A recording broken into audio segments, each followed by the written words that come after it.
सभी प्रतिनिधि, digital India के सभी लाभार्थी, स्टार्टअप्स और इंडस्ट्री से जुड़े सभी साथी, एक्सपर्ट्स, एकेडमिशियंस, रिसर्चर्स, देवी और सज्जनों, आज का ये कार्यक्रम 21वीं सदी में निरंतर आधुनिक होते भारत की एक झलक लेकर आया है। टेक्नोलॉजी का सही इस्तेमाल पूरी मानवता के लिए कितना क्रांतिकारी है, इसका उदाहरण भारत ने डिजिटल इंडिया अभियान के तौर पर पूरे विश्व के सामने रखा है। मुझे खुशी है कि 8 वर्ष पहले शुरू हुआ ये अभियान बदलते हुए समय के साथ खुद को विस्तार दे रहा है। हर साल डिजिटल इंडिया अभियान में नए आयाम जुड़े हैं, नई टेक्नोलॉजी का समावेश हुआ है। आज के इस कार्यक्रम में जो नए प्लेटफॉर्म, नए प्रोग्राम लॉन्च हुए हैं, वो इसी श्रृंखला को आगे बढ़ा रहे हैं। अभी आपने छोटी छोटी वीडियो में देखा, माई स्कीम हो, भाषिणी भाषा दान हो, डिजिटल इंडिया जेनेसिस हो, चिप्स टू स्टार्टअप प्रोग्राम हो या बाकी सारे प्रोडक्ट्स, ये सारे ईज ऑफ लिविंग और ईज ऑफ डूइंग बिजनेस को मजबूती देने वाले हैं। विशेष तौर पर इनका बड़ा लाभ भारत के स्टार्टअप इकोसिस्टम को होगा। साथियों, समय के साथ जो देश आधुनिक टेक्नोलॉजी को नहीं अपनाता, समय उसे पीछे छोड़कर आगे निकल जाता है।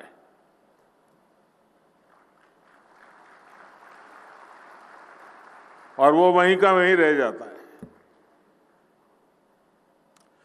तीसरी औद्योगिक क्रांति के समय भारत इसका भुक्तभोगी रहा है, लेकिन आज हम ये गर्व से कह सकते हैं कि भारत चौथी औद्योगिक क्रांति, इंडस्ट्री 4.0,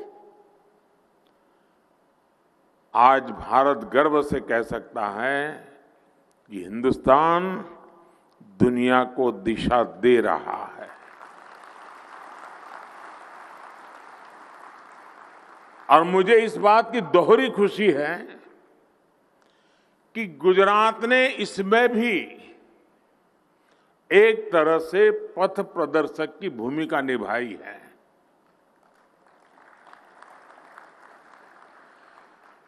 थोड़ी देर पहले यहां डिजिटल गवर्नेंस को लेकर गुजरात के बीते 1.5 दशकों के अनुभवों को दिखाया गया है।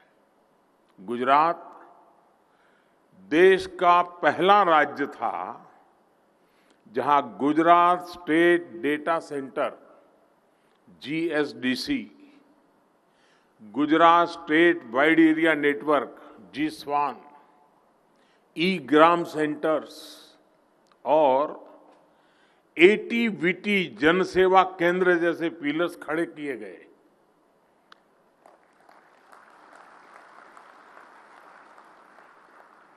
સુરત બારડોલીની પાસે આપણે જ્યાં સુભાષ બાબુ કોંગ્રેસના અધ્યક્ષ બન્યા હતા, ત્યાં સુભાષ બાબુની યાદમાં એક કાર્યક્રમ કર્યો હતો અને ઈ ગ્રામ વિશ્વ ગ્રામનું લોન્ચિંગ કર્યું હતું. એ વખતે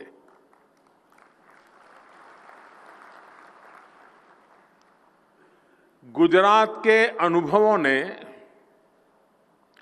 2014 के बाद राष्ट्रीय स्तर पर टेक्नोलॉजी को गवर्नेंस का व्यापक हिस्सा बनाने में बहुत मदद की है. धन्यवाद गुजरात. यही अनुभव डिजिटल इंडिया मिशन का आधार बने. आज जब हम पीछे मुड़कर देखते हैं तो आपको महसूस होता है कि इन 7-8 सालों में डिजिटल इंडिया ने हमारा जीवन कितना आसान बना दिया है. 21वीं सदी में जिनका जन्म हुआ है, जो हमारी युवा पीढ़ी है, जिसका जन्म 21वीं सदी में हुआ है, उनके लिए तो आज डिजिटल लाइफ बहुत कूल लगती है, फैशन स्टेटमेंट लगता है उनको. लेकिन सिर्फ 8-10 साल पहले की स्थितियों को याद कीजिए. बर्थ सर्टिफिकेट लेने के लिए लाइन, बिल जमा करना है तो लाइन, राशन के लिए लाइन, एडमिशन के लिए लाइन, रिजल्ट और सर्टिफिकेट के लिए भी लाइन, बैंकों में लाइन. इतनी सारी लाइनों का समाधान भारत ने ऑनलाइन होकर कर दिया.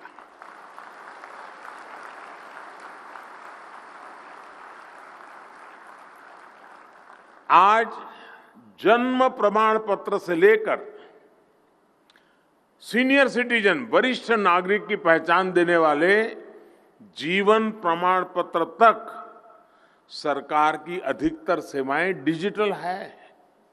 वरना पहले सीनियर सिटीजन को, खास करके पेंशनर को, जाकर के कहना पड़ता था कि मैं जिंदा हूं. जिन कामों के लिए कभी कई कई दिन लग जाते थे, वो आज कुछ पलों में हो जाते हैं. साथियों, आज डिजिटल गवर्नेंस का एक बेहतरीन इंफ्रास्ट्रक्चर भारत में है.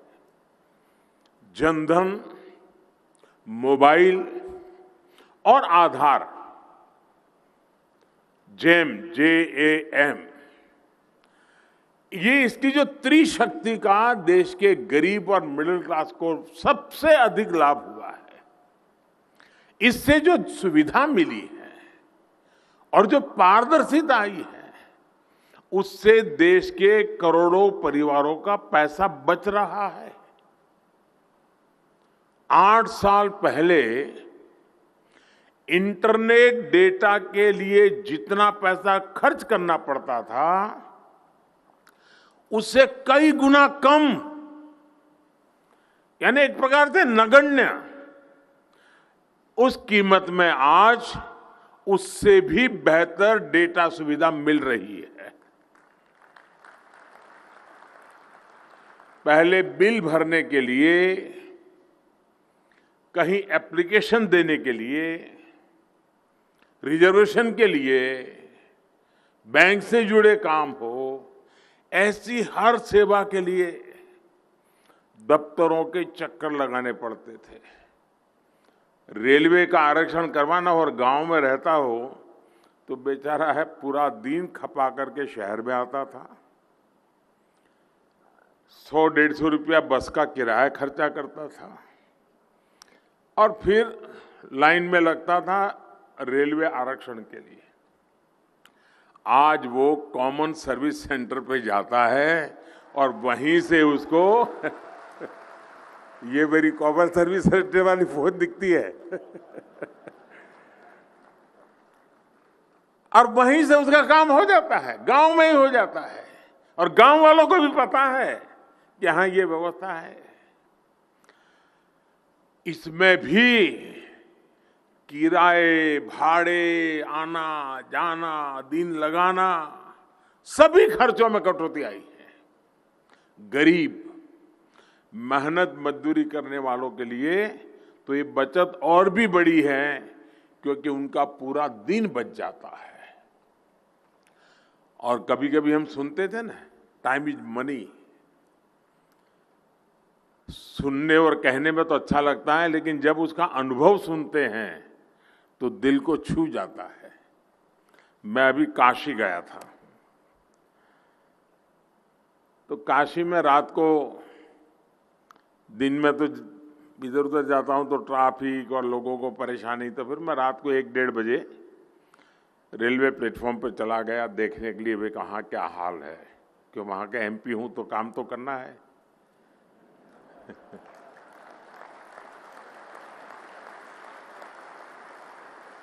तो मैं वहां पैसेंजरों से बात कर रहा था, स्टेशन मास्टर से बात कर रहा था, क्योंकि मेरा सरप्राइज विजिट था, कोई बता के तो गया नहीं था। तो मैंने कहा भाई ये जो वंदे भारत ट्रेन चल रही है क्या अनुभव है, और ऑक्यूपेंसी कैसे रहती? अरे बोले साहब इतनी उसकी मांग है कि हमें कम पड़ रहे हैं। तो मैंने कहा ये तो थोड़ी ट्रेन महंगी है, इसकी टिकट ज्यादा लगती है, इसमें लोग क्यों जाते हैं? बोले साहब इसमें मजदूर लोग सबसे ज्यादा जाते हैं, गरीब लोग सबसे ज्यादा जाते हैं। मैंने कहा कैसे भाई? मेरे लिए सरप्राइज था।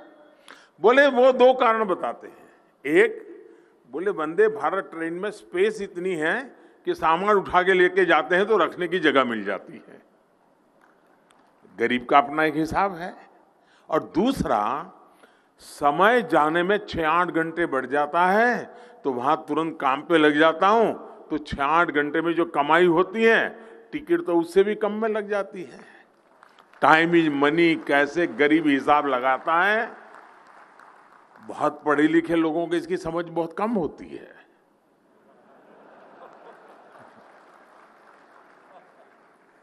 साथियों, ई संजीवनी जैसी टेली कंसल्टेशन की जो सेवा शुरू हुई है, मोबाइल फोन से बड़े बड़े अस्पताल, बड़े बड़े डॉक्टरों के साथ प्राइमरी सारी चीजें पूरी हो जाती है। और इसके माध्यम से अब तक 3 करोड़ से अधिक लोगों ने अपने घर में बैठे ही अपने मोबाइल से अच्छे अस्पताल में अच्छे से डॉक्टर से कंसल्ट किया है। अगर उनको डॉक्टर के पास जाना पड़ता तो आप कल्पना कर सकते हैं कितनी कठिनाइयां होती, कितना खर्चा होता। ये सारी चीजें डिजिटल इंडिया सेवा के कारण जरूरत नहीं पड़ी। साथियों, सबसे बड़ी बात जो पारदर्शिता इससे आई है, उसने गरीब और मध्यम वर्ग को अनेक स्तरों पर चलने वाले भ्रष्टाचार से मुक्ति दी है।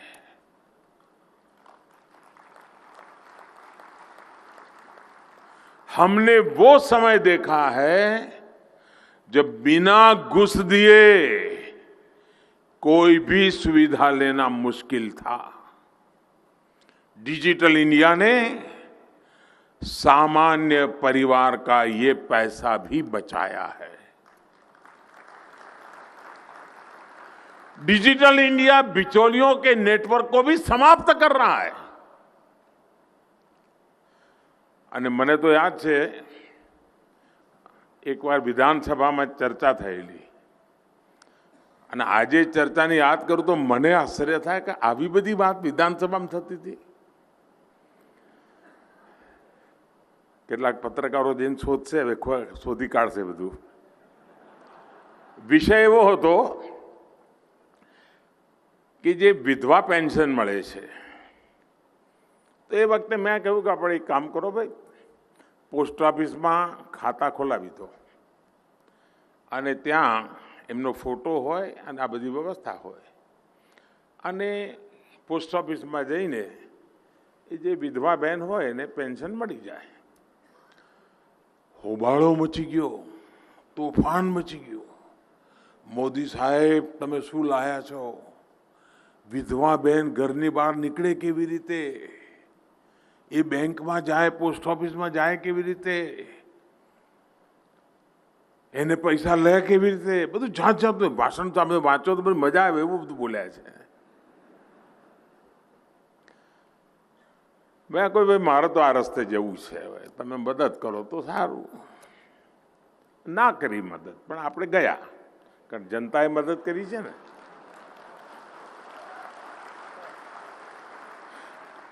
પણ આ તોફાન શું કરવા મચાવતા હતા સાહેબ? એમને વિધવાની ચિંતા નહોતી. જ્યારે અમે પોસ્ટ ઓફિસમાં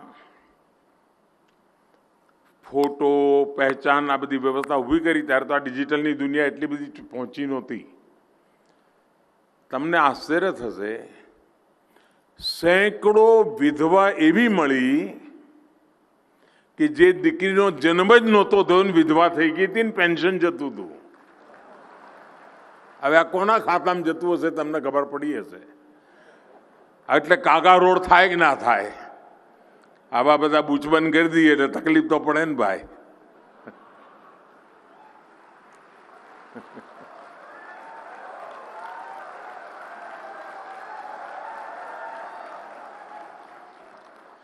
આજે टेक्नोलॉजी उपयोग કરીને डायरेक्ट बेनिफिट ट्रांसफर के माध्यम से बीते 8 साल में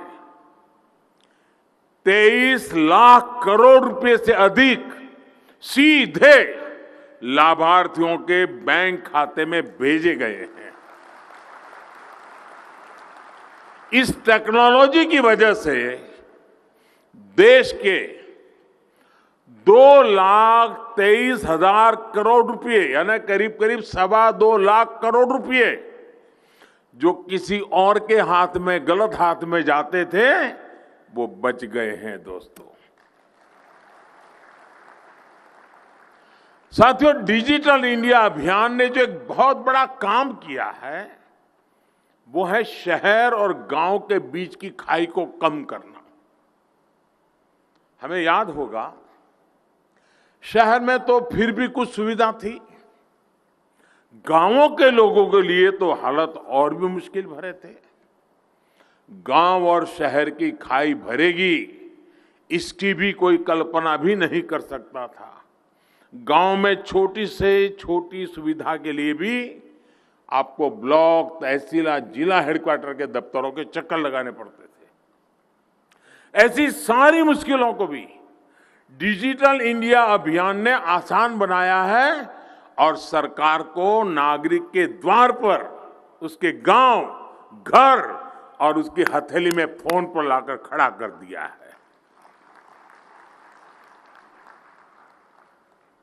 गांव में सैकड़ों सरकारी सेवाएं डिजिटली देने के लिए पिछले 8 वर्ष में 4 लाख से अधिक नए कॉमन सर्विस सेंटर जोड़े जा चुके हैं.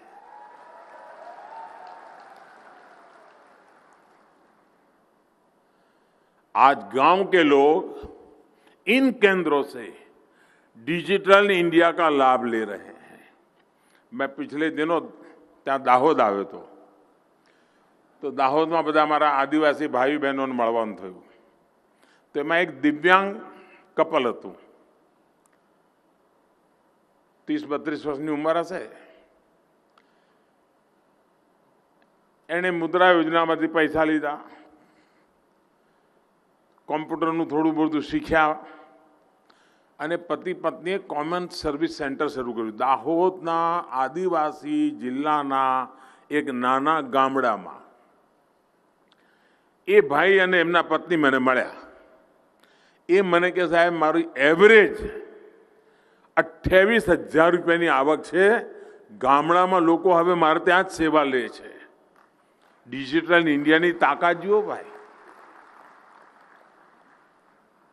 1.25 लाख से अधिक कॉमन सर्विस सेंटर, ग्रामीण स्टोर अब ई कॉमर्स को भी ग्रामीण भारत तक ले जा रहे हैं.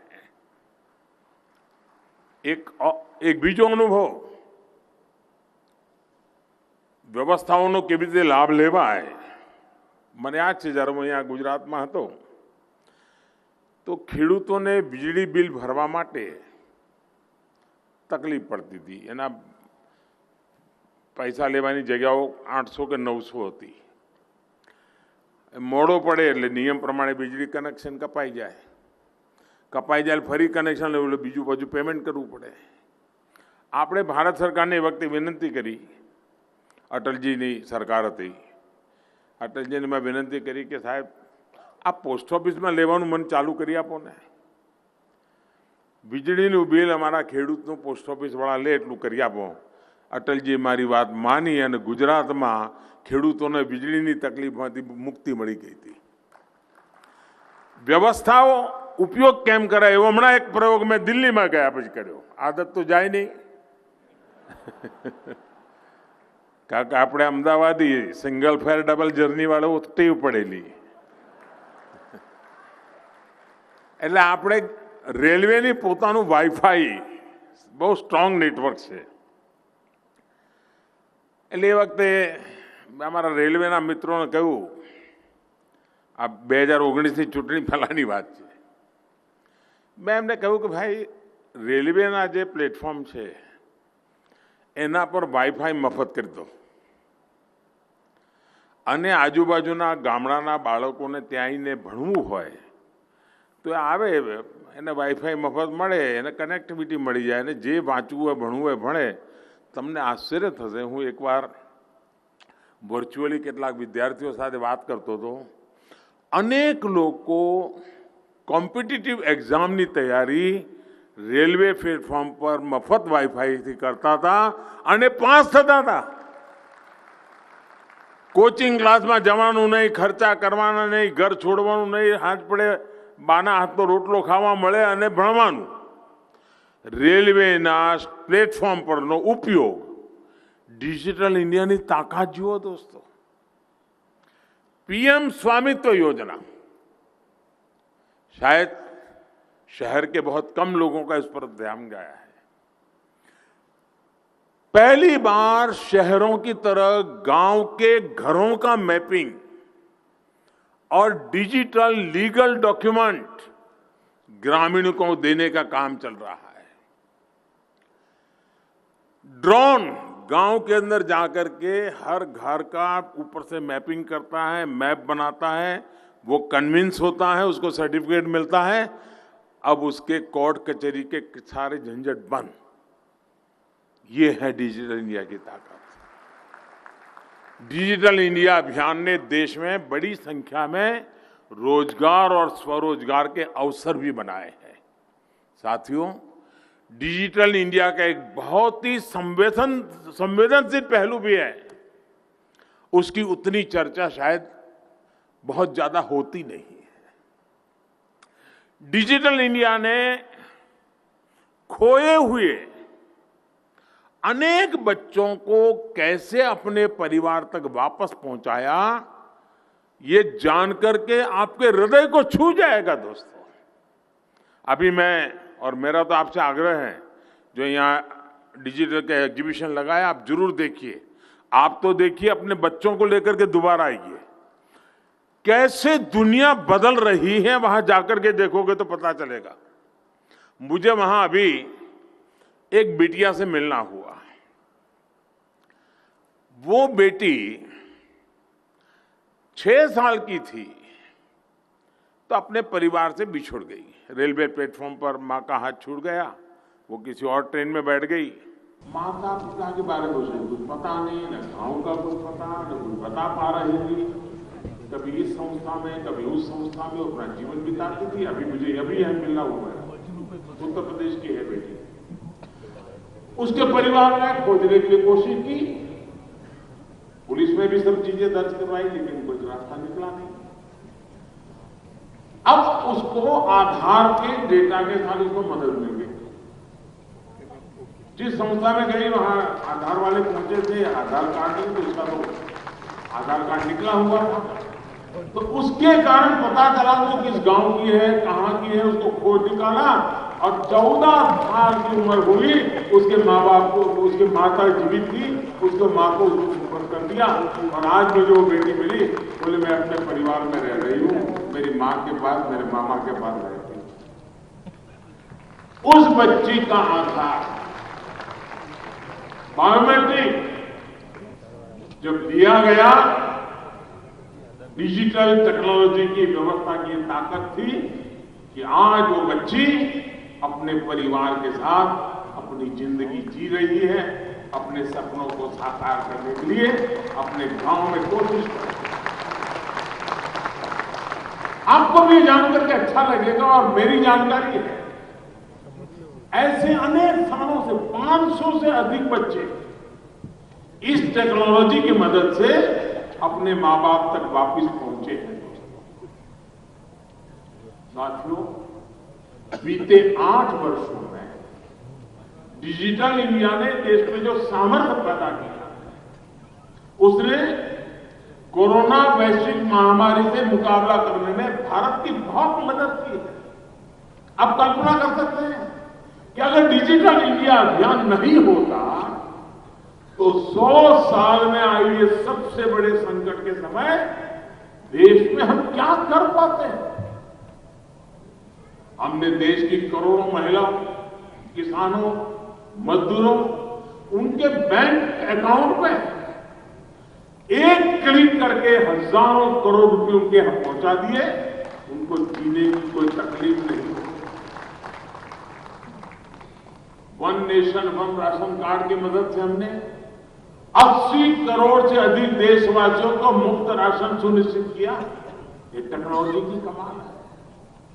हमने दुनिया का सबसे बड़ा और सबसे एफिशिएंट कोविड वैक्सीनेशन और कोविड रिलीफ प्रोग्राम चलाया। आरोग्य सेतु और कोविन ये ऐसे प्लेटफॉर्म है कि उसके माध्यम से अब तक करीब करीब 200 करोड़ वैक्सीन डोज, उसका पूरा रिकॉर्ड उपलब्ध है। कौन रह गया, कहां रह गया, उसकी जानकारी उसके माध्यम से प्राप्त होती है और हम टारगेटेड व्यक्ति को वैक्सीनेशन का काम कर पा रहे हैं। दुनिया में आज भी चर्चा है कि वैक्सीन सर्टिफिकेट कैसे लेना। कई दिन निकल जाते हैं, हिंदुस्तान में वो वैक्सीन लगा करके बाहर निकलता है, उसके मोबाइल फोन पर सर्टिफिकेट मौजूद है।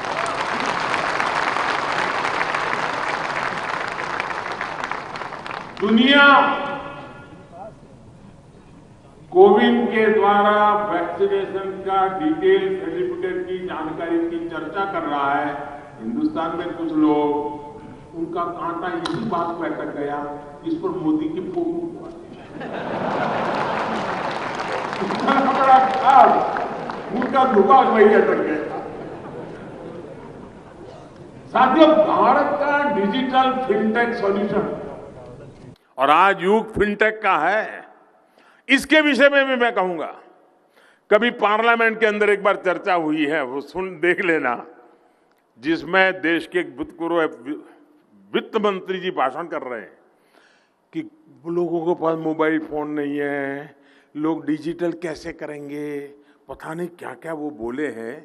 आप सुनोगे तो आपको आश्चर्य होगा। ये बहुत पढ़े लिखे लोगों का यही तो हाल होता है जी।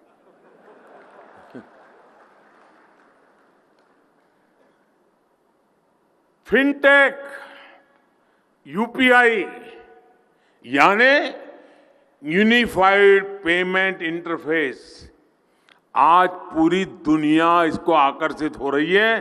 वर्ल्ड बैंक समेत सबने ये उत्तम से उत्तम प्लेटफॉर्म के रूप में उसकी सराहना की है।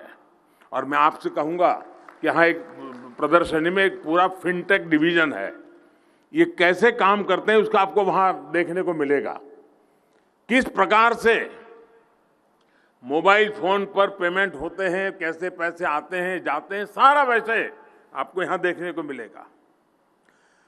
और मैं कहता हूं ये फिनटेक का जो प्रयास हुआ है, ये सही मायने में by the people, of the people, for the people, इसका उत्तम से उत्तम समाधान है। इसमें जो टेक्नोलॉजी है वो भारत की अपनी है। यानी बाय द पीपल। देशवासियों ने इसे अपने जीवन का हिस्सा बनाया, यानी ऑफ द पीपल। इसने देशवासियों के लेन देन को आसान बनाया, यानी फॉर द पीपल। इसी वर्ष मई के महीने में भारत ने हर मिनट, गर्व करेंगे दोस्तों आप, भारत ने हर मिनट में 1,30,000 से अधिक यूपीआई ट्रांजैक्शन हुए हैं। हर सेकंड औसतन 2,200 ट्रांजैक्शन कंप्लीट हुए हैं प्रति सेकंड। यानी अभी जो मैं आपसे भाषण कर रहा हूं, जब तक मैं यूनिफाइड पेमेंट इंटरफेस इतने शब्द बोलता हूं, इतने समय में यूपीआई से 7,000 ट्रांजैक्शन कंप्लीट हो चुके हैं। मैं जो 2 शब्द बोल रहा हूं इतने समय में, ये काम आज डिजिटल इंडिया के माध्यम से हो रहा है। और साथियों, आपको गर्व होगा, भारत के कोई कहता है अनपढ़ है, टिकना है, फलाना है, ये है, वो है, पता सो बताता है। वो देश की ताकत देखिए, मेरे देशवासियों की ताकत देखिए। दुनिया के समृद्ध देश, उनके सामने मेरा देश जो डेवलपिंग कंट्री की दुनिया में है, दुनिया का 40% डिजिटल लेन देन हमारे हिंदुस्तान में होता है दोस्तों। इसमें भी भीम यूपीआई आज सरल डिजिटल ट्रांजैक्शन का सशक्त माध्यम बनकर उभरा है। और सबसे बड़ी बात, आज किसी मॉल के भीतर बड़े बड़े ब्रांड्स बेचने वाले के पास ट्रांजैक्शन की जो टेक्नोलॉजी है, वही टेक्नोलॉजी आज उसके सामने रेहड़ी पटरी वाला और ठेला वालों बैठो है ना अपने फुटपाथ पर, 700-800 रुपया कमाते हो, ऐसा मेहनतकश मजदूर के पास भी वही व्यवस्था है जो बड़े बड़े मॉल में अमीरों के पास है। वरना वो दिन भी हमने देखे जब बड़ी बड़ी दुकानों में क्रेडिट और डेबिट कार्ड चलते थे और रेहड़ी ठेले वाला साथी ग्राहक के लिए छूटे पैसे की तलाश में ही रहता था। और अभी तो मैं देख रहा था, एक दिन बिहार का कोई प्लेटफॉर्म पर कोई भिक्षा मांग रहा था, तो वो डिजिटल पैसे लेता था। वो अपना क्यूआर कोड बताता था।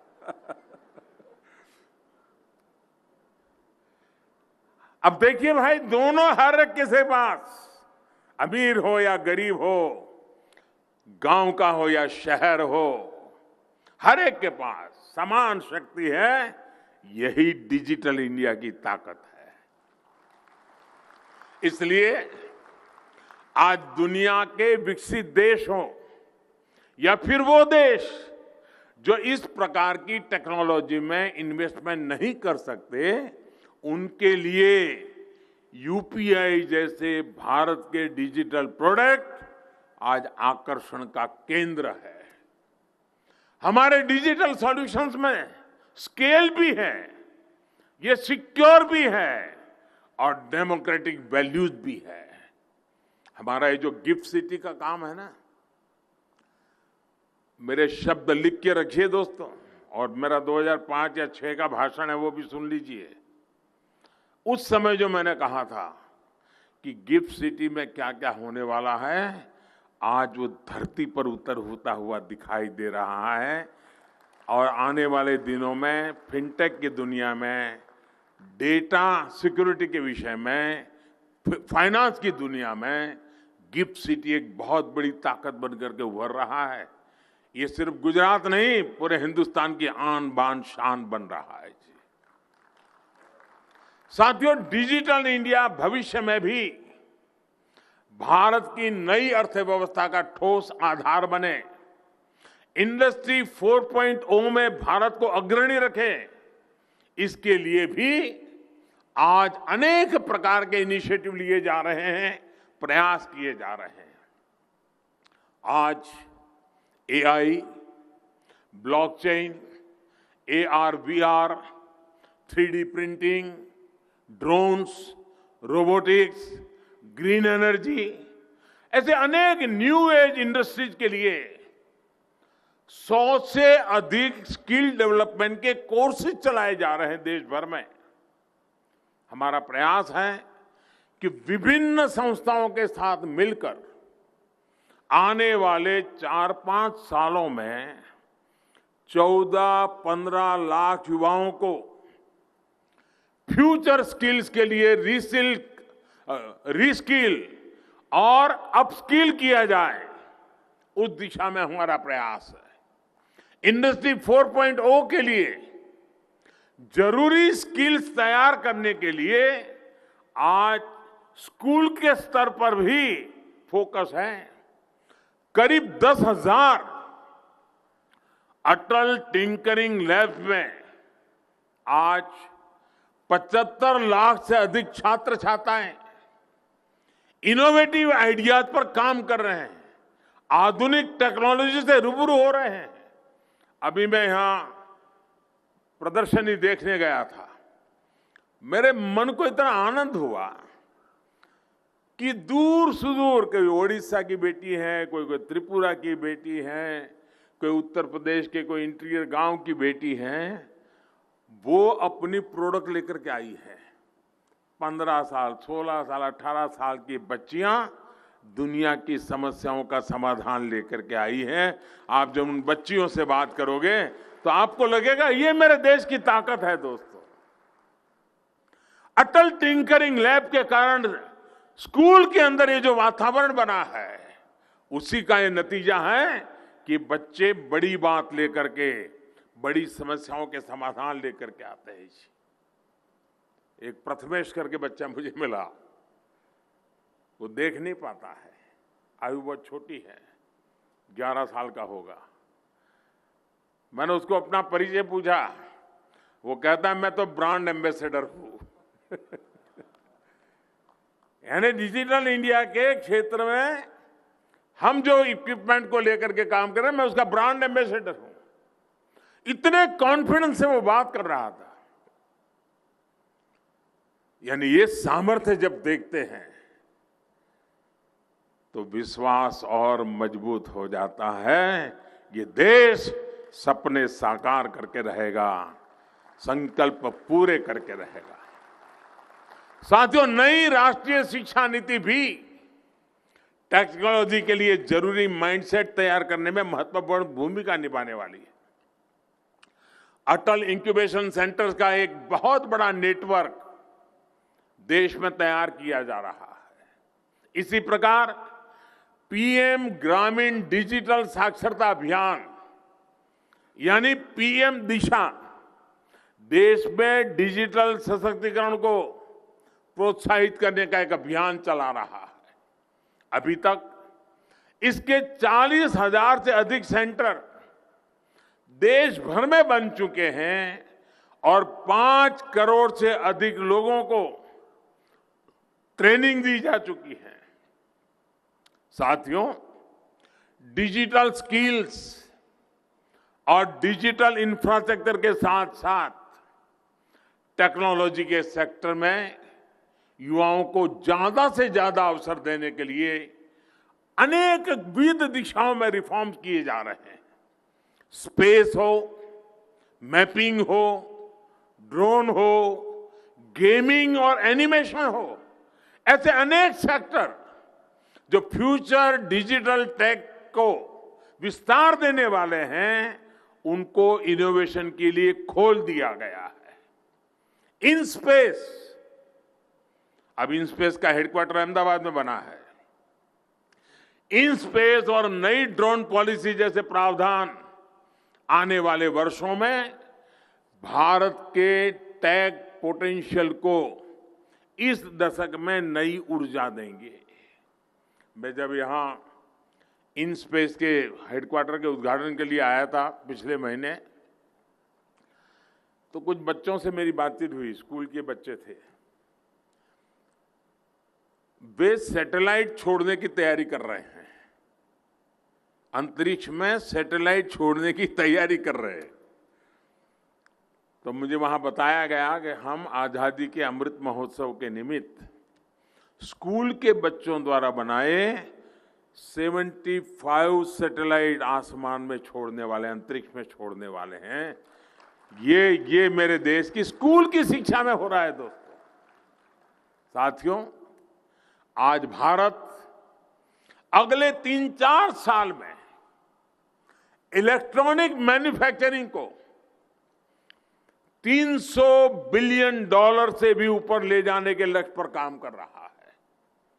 भारत चिप टेकर से चिप मेकर बनना चाहता है। सेमीकंडक्टर्स का उत्पादन बढ़ाने के लिए भारत में तेजी से निवेश बढ़ रहा है। पीएलआई स्कीम से भी इसमें मदद मिल रही है। यानी मेक इन इंडिया की शक्ति और डिजिटल इंडिया की ताकत की डबल डोज भारत में इंडस्ट्री 4.0 को नई ऊंचाई पर ले जाने वाली है। आज का भारत उस दिशा की तरफ बढ़ रहा है जिसमें नागरिकों को योजनाओं के लाभ के लिए, दस्तावेजों के लिए सरकार के पास फिजिकल रूप में आने की जरूरत नहीं होगी। हर घर में पहुंचता इंटरनेट और भारत की क्षेत्रीय भाषाओं की विविधता भारत के डिजिटल इंडिया अभियान को नई गति देगी। डिजिटल इंडिया अभियान ऐसे ही नए नए आयाम खुद में जोड़ता चलेगा। डिजिटल स्पेस में ग्लोबल लीडरशिप को दिशा देगा। और मैं आज, समय मेरे पास कम था, मैं हर यूनिट को नहीं देख पाया, लेकिन शायद 2 दिन भी कम पड़ जाए, इतनी सारी चीजें हैं वहां। और मैं गुजरात के लोगों से कहूंगा कि मौका मत छोड़िए। आप जरूर अपने स्कूल कॉलेज के बच्चों को वहां ले जाइए। आप भी समय निकाल के जाइए। एक नया हिंदुस्तान आपके आंखों के सामने दिखाई देगा और सामान्य मानवीय के जीवन की जरूरतों से जुड़ा हुआ हिंदुस्तान दिखेगा। एक नया विश्वास पैदा होगा, नए संकल्प घड़े जाएंगे और आशा आकांक्षाओं की पूर्ति का विश्वास लेकर के डिजिटल इंडिया के माध्यम से भी देश, भविष्य का भारत, आधुनिक भारत, समृद्ध और सशक्त भारत उस दिशा में आगे बढ़ने की तैयारी की तरफ तेज गति से बढ़ रहा है। इतने कम समय में जो प्राप्त किया है, भारत के पास टैलेंट है, भारत के नौजवानों का सामर्थ्य है, उन्हें अवसर चाहिए। और आज देश में एक ऐसी सरकार है जो देश की जनता पे भरोसा करती है, देश के नौजवान पे भरोसा करती हैं और उसको नए प्रयोग करने के लिए अवसर दे रही हैं। और उसी का परिणाम है कि देश अनेक दिशाओं में अभूतपूर्व ताकत के साथ आगे बढ़ रहा है। इस डिजिटल इंडिया वीक के लिए मैं आपको बहुत शुभकामनाएं देता हूं। आने वाले 2-3 दिन तो ये शायद प्रदर्शनी चालू रहेगी, उसका लाभ आप लोग लेंगे। फिर से एक बार मैं भारत सरकार के विभाग का भी अभिनंदन करता हूं कि उन्होंने इतना बढ़िया कार्यक्रम की रचना की। मुझे आज मैं सुबह तेलंगाना था, फिर आंध्र चला गया और फिर यहाँ आपके बीच आने का मुझे मौका मिला और अच्छा लगता है। आप सबका उत्साह देखता हूँ, उमंग देखता हूँ तो और आनंद आता है। तो इस कार्यक्रम को गुजरात में करने के लिए मैं डिपार्टमेंट को बधाई देता हूँ और इतना शानदार कार्यक्रम करने के लिए अभिनंदन करता हूँ। और देश भर के नौजवानों के लिए ये प्रेरणा बन के रहेगा, इसी विश्वास के साथ आप सबको बहुत बहुत शुभकामनाएं। धन्यवाद।